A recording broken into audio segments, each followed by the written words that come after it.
welcome back. Lately, my research has been centered around saddles of the 1700s. There is the lady side saddle, which would have been used for centuries, particularly by ladies of the gentry class.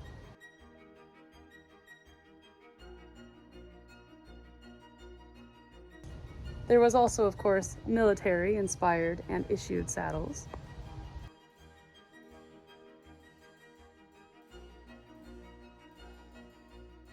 And civilian saddles for everyday cross-country.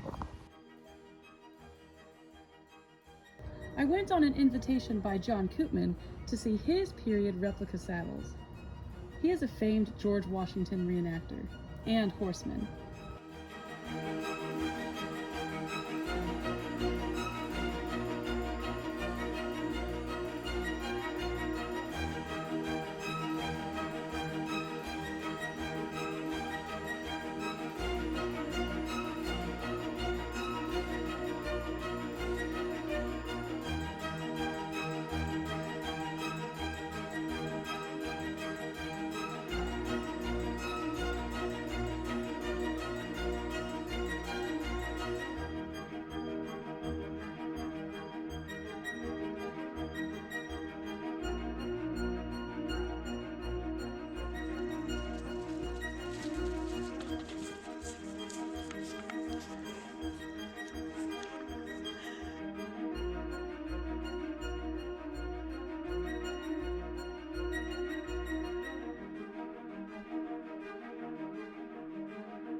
He houses a phenomenal collection and uses these saddles in his many performances, with representations of each major type. Starting with his military saddles, here are some designs. Now make no mistake, a civilian saddle, especially in our American Revolution, would have absolutely been used as a cavalry saddle. Starting with his 1760s saddle, this is designed after a civilian type saddle of the time, which would have been upgraded to being a military saddle by adding the pistols. Since most of the soldiers of the War for Independence were civilians, this would have been the most commonly used saddle of the war. The next saddle to be studied is Koopman's French Dragoon saddle and his hussar saddle.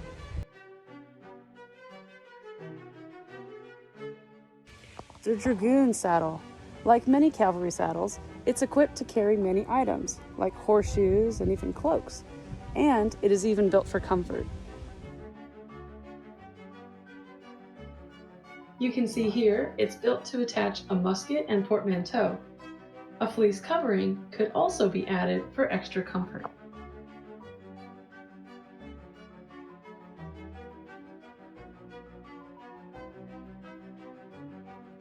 The pistol holsters here are covered in bearskin, which is a waterproof covering for the guns.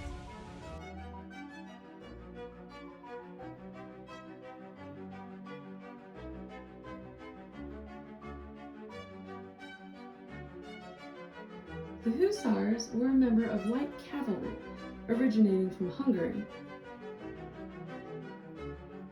John explained to me that in Europe, the hussar saddle was cheaper to make. Hussars were sometimes on the lower end of cost, whereas dragoons were higher end and often received fuller saddles. This saddle also could carry weapons.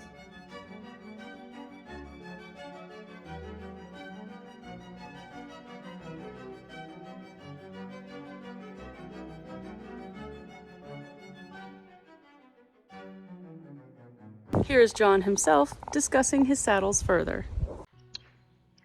Good day. My name is John Koopman. I interpret George Washington. Normally, when I portray him, I stay in first person, but for the purposes of this video, it'll be easier to explain it as John Koopman. But what you see before you is some 18th century saddlery used by the cavalry components that would have been allies of the new growing United States. So what you see here is a hussar saddle. This would have been used by Zahn's Legion The commander was the Duke de Luzon. It's an interesting saddle because you're actually sitting in like a little hammock. So the saddle is wood, and as you can see, this gray wrap you see here, this is actually a cloak, and these are pistol holsters where the pistols will be located. And I've used this type of saddle on several different horses, and you would think it would be uncomfortable for them, but they're fine with it as long as you have a good solid blanket underneath it. The other saddle we're looking at, as we're focusing right now on the French, is the French Dragoon saddle. So what we don't realize is that when the French got involved in the war, even early on before we had a formal treaty, they gave us not only money, muskets, uniforms, and of course they helped with their navy, but they gave us saddlery. This particular French Dragoon saddle, there were so many of them shipped over that I understand the British actually captured some, and even they used them. So this was a fairly common saddle that would have been seen. Now what you see now is this is set up for the 2nd Regiment Light Dragoons. Now these are the holster caps.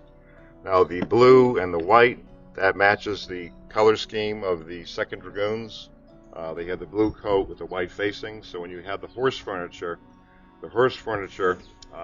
would match the regimental coat. Now what you see here, this is actual bearskin. These are called the flounces. Now this is not only decorative in nature, but it's actually waterproofing. So when you put a pistol in the pistol holster, this will provide waterproofing to keep it from getting wet. Now in every case, as you see, this is an interesting comparison. Now with the hussar saddle, the cloak is in front. But every cavalry trooper would always have a cloak. That's like standard equipment. So what you see behind here with the straps is being held on is the cloak, so it would be for foul weather, and also it's extra covering at night. Now what you see behind the saddle, this is called the pillion. Now what this is meant to do is, it's almost like a miniature saddle. It's meant to provide protection for the horse when you have a load, because sometimes they would not only have the cloak, but they might have a portmanteau. And with the portmanteau or other gear, this would provide support for the horse. And as an interesting aside, if you go into a motorcycle shop today and you ask for a pillion, they will hand you something very similar to this. So if you have a motorcycle with a single seat and you want to add a seat for a passenger, to this day they still call it a pillion. Now some of the other equipage you see here, this is if a trooper was going out for a long mission, he would have a grain sack. So the grain would be inside the sack, and it could be either strapped behind, or sometimes they simply sat on it, so that the grain would be bunched up on the pockets there, and the trooper would, or the dragoon would actually sit on it. This is, of course, a feed bag, a proper 18th century feed bag. And as you look at the saddle, there's all sorts of places that this could be hooked onto, but this would all come with the dragoon as he was on a mission. One thing I don't have in the saddle is the spare horseshoes. So you can see the purpose of these two, this strap and this section here. This is where you put a spare horseshoe, and it has a duplicate on the other side. So if the shoe would be lost as you were on a mission, you would have a readily available an extra piece of equipment there ready to go, an extra horseshoe ready to go. So I think that completes this part of our presentation. Thank you, John. This next saddle is called the Elliot Light Dragoon Saddle. It was a purpose-built British-designed dragoon saddle named after George Augustus Elliot, who was a Scottish officer of the British Army. We Americans copied this design, of course, for our own use.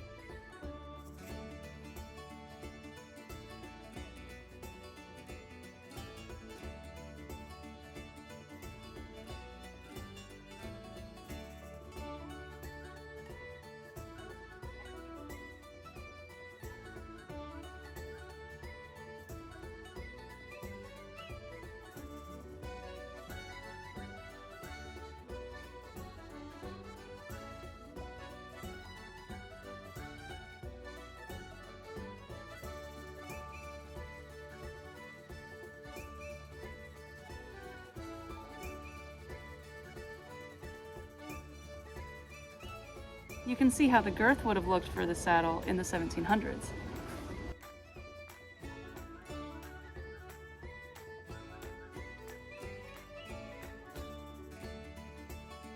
The model of this saddle dates back to the time of the Whiskey Rebellion. It's reproduced after the 1790s model Washington would have used when commander-in-chief.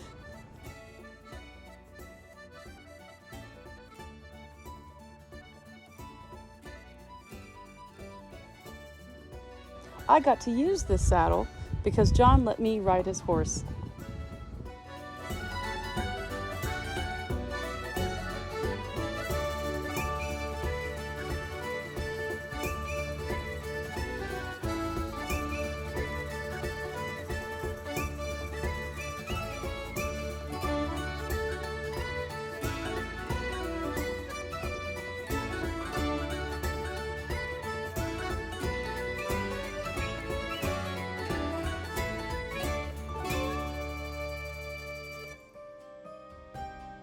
I'm riding John Koopman's horse today, Bear. He's a fantastic ride.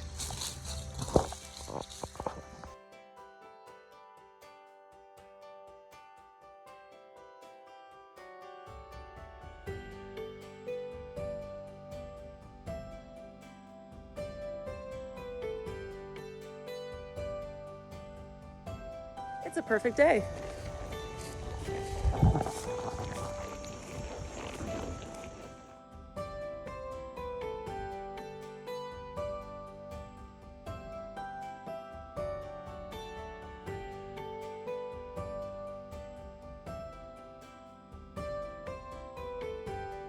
John was incredibly kind to give me his time and expertise, and he was incredibly courteous in letting me ride his horse, Bear. I sat down with John afterwards for an interview. I'll post this next week. For more on John Koopman, check a link in the description leading to one of the videos that he did where he discusses his saddles further. You can also find him on Facebook and swing by Mount Vernon, where you will see him portraying George Washington in the museum movies.